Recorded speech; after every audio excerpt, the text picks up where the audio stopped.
Mes fans du studio Ghibli, saviez-vous que derrière les films se cachent véritablement des cours d'histoire? Tiens, moi je pose ça là, avec Adios Bahamas, et je vais vous parler de Princesse Mononoke et de comment ça représente l'histoire sociale et industrielle du Japon du 15e siècle.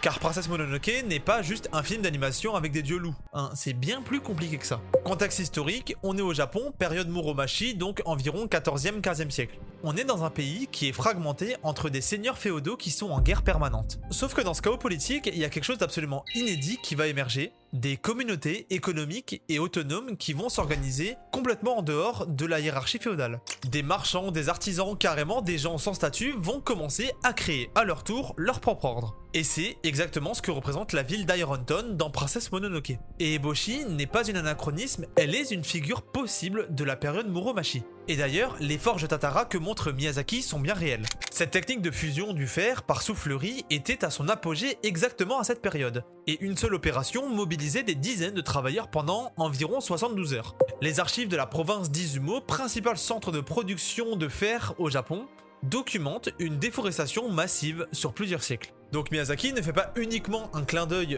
au réchauffement climatique qui court nos rues, mais reconstitue véritablement une histoire environnementale précise. Et un détail que peu de gens connaissent, ces forges recrutaient les exclus de la société féodale. On a les anciens hors-la-loi, les lépreux ou encore les femmes qui sont sans statut à l'époque. Et attention, on n'est pas par générosité, hein, pas du tout, on est vraiment par pragmatisme économique, il faut pas oublier qu'on est au Japon. Eboshi, dans Princesse Mononoke, recueille les prostituées et les malades. Et même si Miyazaki ajoute un peu d'invention romanesque, on est véritablement sur de l'histoire sociale. Et l'autre couche historique du film, elle est religieuse. Dans le shintoïsme médiéval, les forêts de montagne sont des espaces sacrés, notamment qui abritent les kami, des divinités vénérées dans le shintoïsme.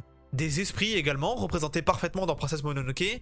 La période Muromachi montre une tension réelle entre le bouddhisme institutionnel, urbain, lié au pouvoir shogunal, qui va s'opposer au shintoïsme rural, communautaire, ancré dans les terroirs locaux. Moi, ce que je trouve particulièrement remarquable dans le film, c'est le refus du manichéisme. Miyazaki montre qu'aucune position n'est moralement simple. D'un côté, on a Eboshi qui construit une communauté inclusive et dévaste des forêts, et de l'autre côté, on a San qui défend les dieux et refuse quelconque humanité. Donc on n'est pas sur un conte sur les bons contre les méchants. C'est la représentation d'une dialectique historique réelle, le coût humain et environnemental de l'émergence d'un ordre économique nouveau. Alors c'est pas que ça, l'histoire du Japon au 15e siècle, mais c'est une grosse partie, et ça, Miyazaki l'a bien compris.